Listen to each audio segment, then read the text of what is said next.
Yo, what's going on, everybody? Welcome back to another video. Here in today's video, I'm going to be doing my second round playoff predictions and kind of a recap on my first round predictions and just kind of how it looked. We will start off with my team, the Thunder. We swept the Suns. Wasn't a close series at all. The Suns couldn't get anything, and not much to talk about here. I think everyone expected us to sweep the Suns, and that's what happened. Next up, we've got the Lakers versus Rockets.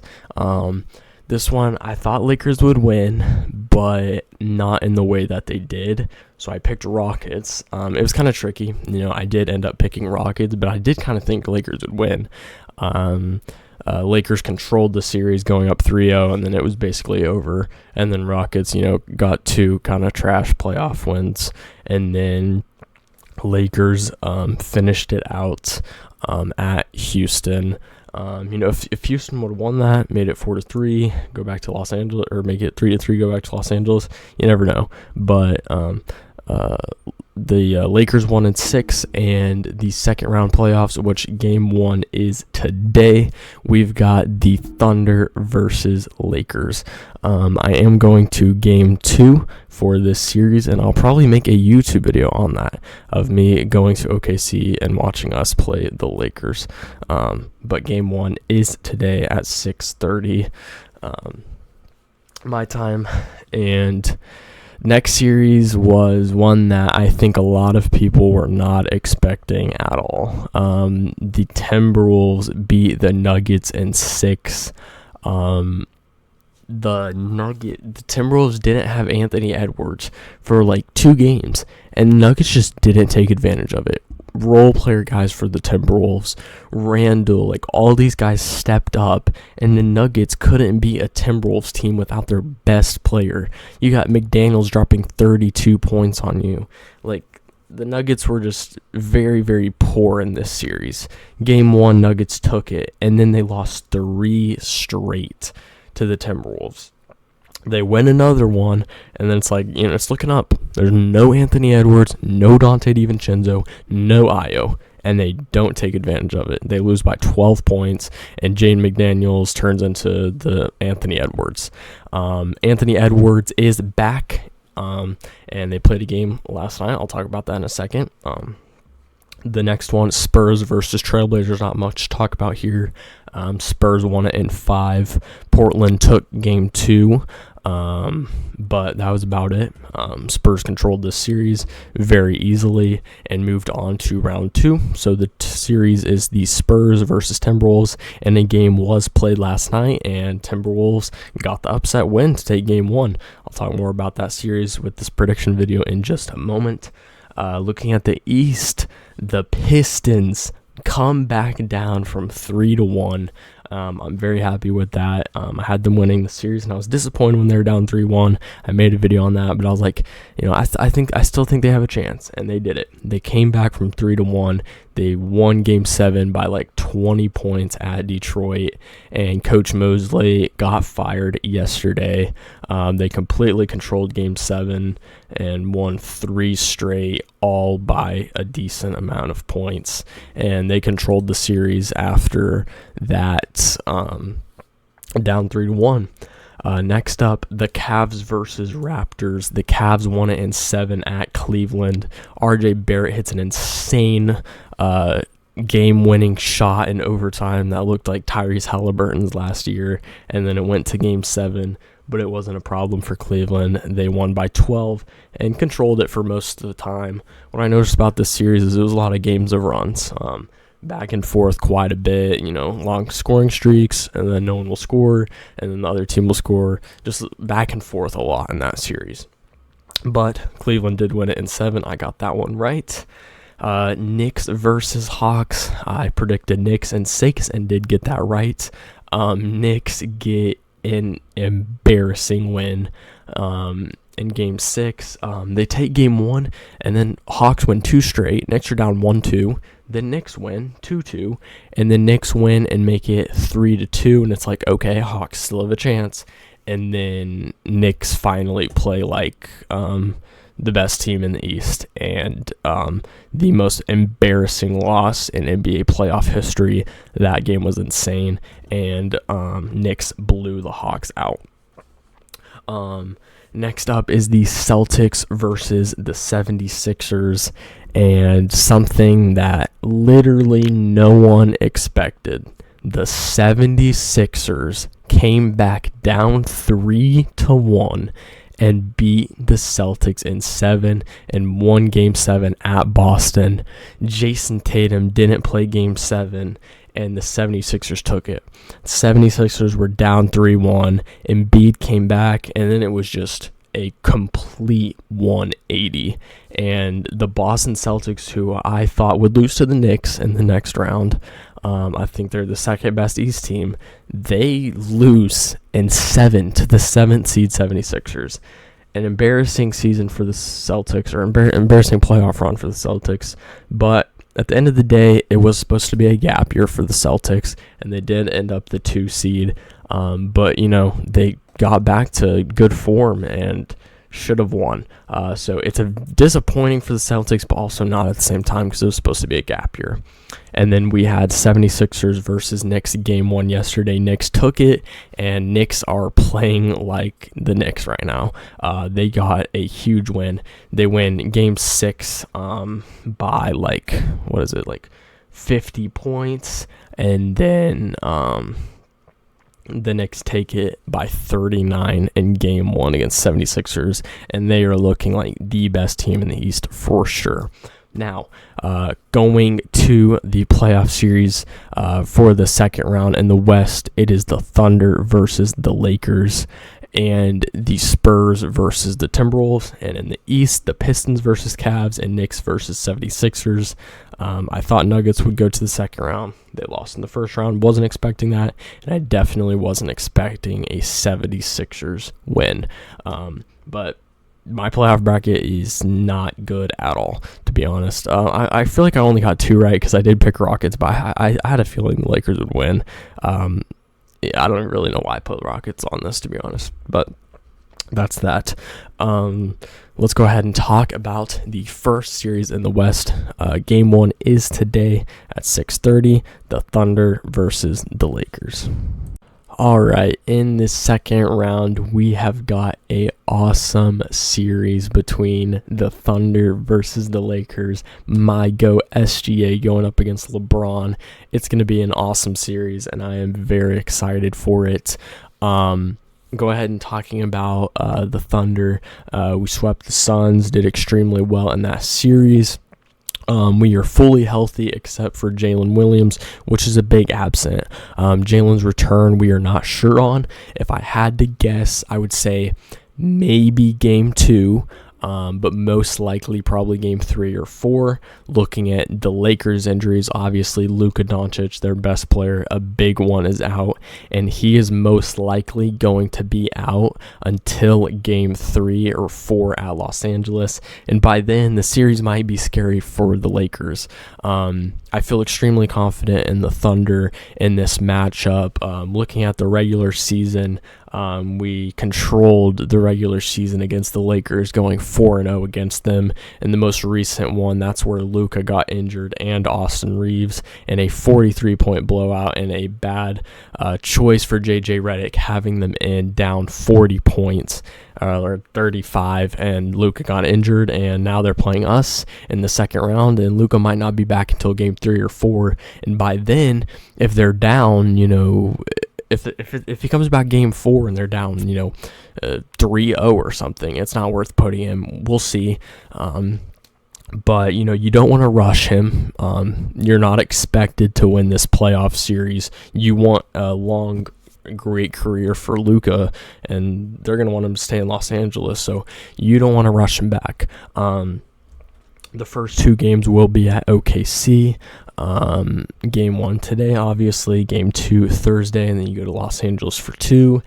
And then, if needed, OKC, Los Angeles, OKC. A big factor in this series for both teams, for the Lakers, it's LeBron. He's 41 years old, but he's had to step up big time in the first round. He did very good in the first round. And, he's expected to do so much, and he's been a first option. Austin Reeves is back, and that takes a load off of LeBron a lot. And if Luke comes back sometime early in this season, it's going to be good for LeBron, where he can be that more player that gets guys open shots, gets to the rim, and, Luka is doing all the work. Austin Reeves is hitting the shots. I think a big thing for the Lakers is they're going to struggle against OKC's defense. I think they're going to have an extremely hard time going up against this Thunder defense. You've got Caruso, who knows how to guard LeBron. He is a big factor in the playoffs for the Thunder. Cason Wallace is like seventh man, and he is a straps defender. For the starters, SGA is a good 6'6" defender. AJ Mitchell brings great offense and solid defense when Jalen Williams is out. Lou Dort, obviously one of the best defenders in the entire league. And then you've got the 1-2 combination with Chet Holmgren and Isaiah Hartenstein, who are both elite defenders. I think the Lakers are going to struggle big time. If Luka can come back early in the series, they're going to struggle a lot less. Honestly, I don't think we're going to sweep the Lakers. I would not be surprised if we do. I think we're the much better team, and I think they're going to really struggle to score on us. And our offense gets any way they want against the Lakers defense every single time. So I think on both sides of the court, Lakers are just going to struggle, and they're going to have to figure that out throughout the series and watch a whole bunch of film. And I'm sure JJ Redick's been working on it because he knows what's happened when he plays this OKC Thunder team in the regular season. But kind of looking at what the Lakers need to do on offense, LeBron needs to hit his shots. Austin Reeves has got to be a factor. I know he's kind of on a minute restriction, but he's got to be a big factor in this series, or it's just not going to look good for the Lakers. Rui Hachimura has been great in the first round. He's got to continue to make shots. And, he's got to continue to get those shots to fall. Rui, big aspect. DeAndre Ayton, I think he's going to struggle against Hartenstein and Chet. I really do. I just think he's going to struggle to get more boards than he has been. I think he's going to struggle to score, and I just think all around the Lakers are going to struggle in this series. I'm picking the Thunder to win this series in 5 games.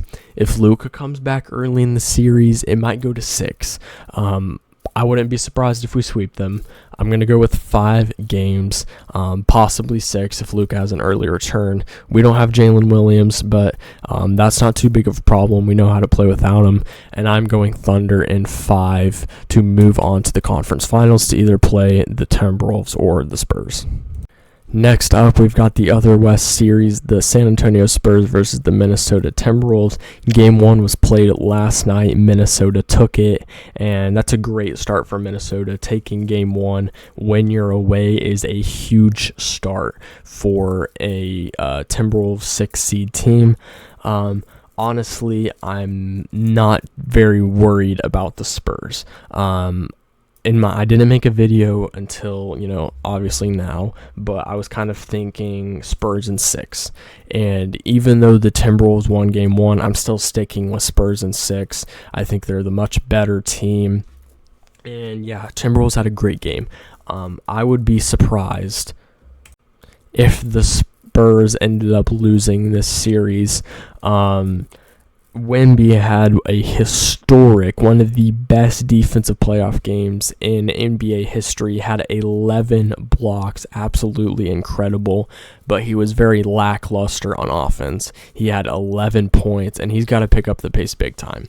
The Spurs will get swept in this series if Wemby is putting up 11 points. He has got to be a better factor. De'Aaron Fox struggled in Game 1. He was getting strapped up by Jaden McDaniels. He was struggling to score. He didn't hit a single 3. He went 0 for 5 from the three-point line. He had 10 points, and he's got to do better. Fox has the most playoff experience on this Spurs team, and he has to be better, and he has to be more of a leader. better. Wemby did incredible on defense, but he needs to score more. Rudy Gobert, I will give him props, did an extremely good job playing defense on Wemby in game 1. Do I think that's going to be the case every single game of the series? Probably not. Spurs, I highly doubt, will look like this again in the series, and there's no doubt in my mind they'll take game 2. Stephon Castle did solid on offense. He was their bright side, as well as Dylan Harper. Castle and Harper showed up big time for the Spurs offense, and that was huge, and it was very needed. This game was close. It wasn't like, it was a horrible Spurs loss, but Anthony Edwards coming back definitely had a factor. A lot more eyes for the Spurs are towards Anthony Edwards, and they don't want to get scored on by him, so a lot of eyes are on him, and I think him coming back for this game was a big factor. But going forward, what the Spurs need to do is Wemby's got to pick it up on offense. Fox has got to pick it up on offense. They just need to hit more shots and play better defense. I think they really struggled to completely shut down the Timberwolves offense, and they just kept letting them keep going, and they've got to do better. The whole defense didn't play great other than Wemby, and going forward, I no doubt in my mind the Spurs will be fine in this series. I think Timberwolves take one more game, and that's it. I do think the Spurs will go 4-1 over the next 5. I think they're the better team, and I'll be surprised if they don't. We'll go ahead and head to the next series. All right, next up, we've got the Knicks versus 76ers series. Game 1 ended last night in a blowout Knicks win. The 76ers starters were taken out with 6 minutes left in the third and did not play again. There was not much to talk about in this first game. Knicks completely controlled it. Every single starter for the Knicks did incredibly good. Jalen Brunson had 14 the first quarter. I think it ended with around 30. Mikal Bridges and Josh Hart, kind of the role players for the starters. They were hitting their shots. OG Anunoby was playing incredibly good. Cat was making shots. He was shutting down Joel Embiid pretty solidly. And, I was thinking yesterday before this game started, I was thinking Knicks in 6. I'm going to stick with that. It's after watching game 1, it's pretty unlikely that the 76ers get it to 6, but you never know. They beat the Celtics. They'll probably be fine, and they will get some games, I'm sure. But not much to talk about in this first game. Knicks completely controlled it. All their guys hitting shots. Their bench didn't even do too great, obviously, until they went in the fourth quarter. I think in the third quarter, Knicks starting 5 had every single point, basically. But they just completely controlled the series, and it was just the 76ers couldn't do anything. And going into game 2, the only way they're going to survive in this series is getting some stops. Maxey has got to pick it up. Maxey had 13 points, and Embiid had 14. They've got to do better. Their top guys have to score more. Maxey and Embiid had a lackluster game, and when they're playing like that, it's completely over. Paul George and VJ cannot get this team to win a game in the series. Maxey and Embiid have got to pick it up. On the Knicks side of things, they couldn't have done anything better. They were so incredibly good, and I think they're going to continue to do great in this series, and I'm sticking with Knicks in 6, but we'll see how that kind of goes throughout this series. All right, next series, we've got the Pistons going up against the Cavs. The Pistons and Cavs both won Game 7s and both played in Game 7s and have 1 day of break. I think this Game 1 is kind of going to be weird. They both went to Game 7, played lots of games, and got 1 day of rest. So I think this series is kind of going to be weird to start off. I think it might be a little bit low scoring and a little bit interesting. I think Detroit will take Game 1.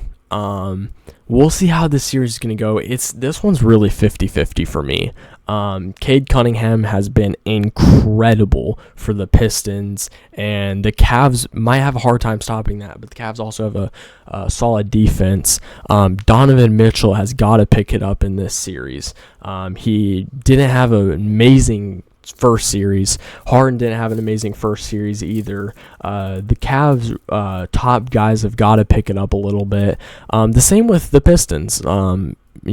They started doing good. Obviously, they won 3 games in a row and came back from 3-1. And I think they've got more momentum coming back from 3-1 than the Cavs do winning a Game 7. So it's going to be a very interesting series.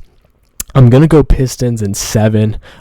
It's going to be really 50-50. I wouldn't be surprised if either one of these teams win, but I'm very excited to watch this series, and Cade Cunningham and Donovan Mitchell and James Harden are going to be the factors in this series. This series is going to be awesome. I can't wait. Cade's been averaging like 30 points a game. Tobias Harris had an incredible last game. Sar Thompson, lockdown defender. Evan Mobley and Jarrett Allen. That punch on defense could be hard for the Pistons to get by. And then you got Donovan Mitchell and James Harden, that 1-2 punch on offense. It's going to be an amazing series, and I cannot wait. Thank you guys so much for watching this video. I'm going with Thunder, Spurs, Pistons, and Knicks to move on to the conference finals. I'm going to keep making videos throughout the playoffs. My next video might be me going to OKC to watch the Thunder versus Lakers, so stay tuned for that. Thank you guys so much for watching. Please like and subscribe and comment down below what videos y'all want me to make on the playoffs, and I will see you guys in the next one. Peace out.